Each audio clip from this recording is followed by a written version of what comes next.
नमस्कार दोस्तों, astro Joshi channel में आपका स्वागत है। आज हम चर्चा करेंगे राहु और केतु की राशि परिवर्तन पर।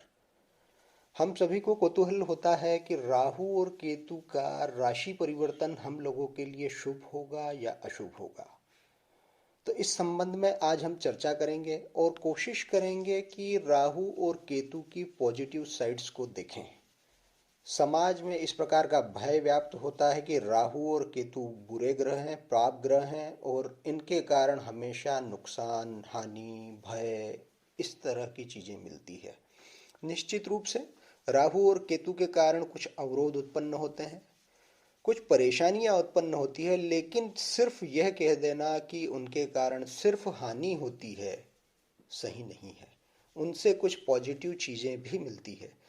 आज हम दो चार्ट लेते हैं जिनमें राहु और केतु की दशा स्थिति गोचर के समय में कैरियर के क्षेत्र में अच्छी स्थितियां देखने को मिली। इन चीजों को देखते हैं। आइए हम लोग पहला चार्ट लेते हैं। यह है श्री मनीष का, जो राजस्थान से हैं। इनका जन्म जुलाई 82 का है। इनके चार्ट की स्थिति देखिए। राहु दशम भाव में है, केतु चतुर्थ भाव में है, सूर्य बुध शुक्र दशम भाव में राहु के साथ बैठे हुए हैं, शनि लग्न से दशम भाव को देख रहे हैं, गुरु की दृष्टि द्वितीय भाव से दशम भाव पर पड़ रही है। हम अन्य सभी ग्रहों की इस समय चर्चा नहीं करेंगे। इस समय हम चर्चा कर रहे हैं राहु और केतु की। राहु और केतु दशम भाव से संबंध बना रहे हैं। जब राहु की दशा इस जातक पर प्रारंभ हुई, जो सन 2005 की है, तो निश्चित रूप से जिस प्रकार से भय व्याप्त है उसके अनुसार इन्हें बड़ी समस्याएं आनी चाहिए थी। कैरियर के संबंध में इनके सामने मुश्किल आ जानी चाहिए थी, क्योंकि राहु इनके कैरियर के भाव में बैठे हुए हैं, केतु इनके सुख भाव में, घर के भाव में बैठे हुए हैं, जिस पर राहु की दृष्टि है। तो इनके घर में बहुत परेशानी आनी चाहिए थी। लेकिन देखिए क्या होता है। राहु की महादशा प्रारंभ हुई। राहु में राहु का पीरियड इनके लिए कैरियर प्रारंभ करने का समय रहा। इनका रोजगार व्यवसाय प्रारंभ हुआ, जो निश्चित रूप से शुभ माना जाएगा।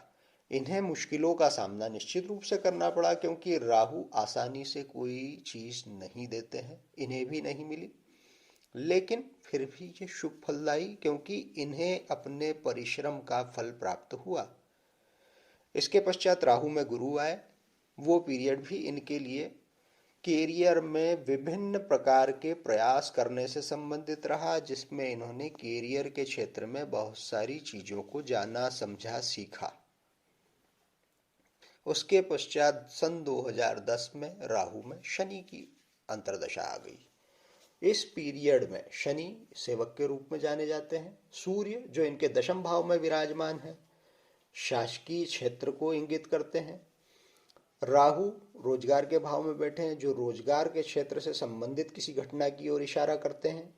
इस समय में इन्हें शासकीय क्षेत्र में कार्य करने का अवसर मिला। तो आप समझ सकते हैं कि राहु के कारण, क्योंकि ये राहु की दशा का समय चल रहा है, साथ में शनि, जिनका पार्श्व कहा जाता है राहु को, उसके समय में इन्हें शासकीय क्षेत्र में रोजगार का अवसर मिला। निश्चित रूप से समाज में शासकीय क्षेत्र में कार्य करना एक सम्मानजनक आजीविका मानी जाती है। इन्हें वो अवसर मिला। अब हम दूसरे चार्ट की वर्णन करते हैं।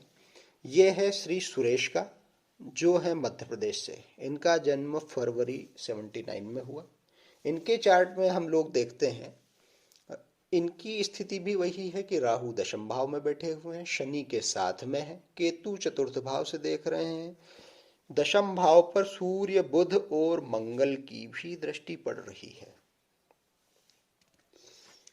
यहां पर भी स्थिति को देखें हम, तो जब इनके ऊपर 2014 में केतु की महादशा प्रारंभ हुई, सब कुछ सामान्य रूप से चल रहा था। ये अपने रोजगार के क्षेत्र में थे। सूर्य की चूंकि इन पर दृष्टि है, शनि वहां पर विराजमान है, सूर्य इनके रोजगार भाव के स्वामी हैं।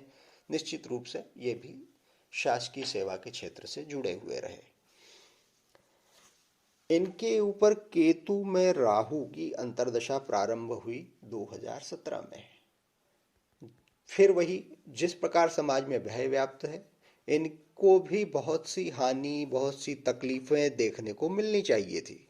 लेकिन होता क्या है, इन्हें उस समय में जब केतु में राहु का समय था, उस समय में इन्हें उन्नति के चांस बहुत अच्छे मिले और इन्होंने उस उन्नति को स्वीकार किया, आगे बढ़े। यदि आप भी अपनी कुंडली का विश्लेषण चाहते हैं तो कमेंट बॉक्स में शेयर करें। अधिक जानकारी के लिए डिस्क्रिप्शन बॉक्स देखें। धन्यवाद।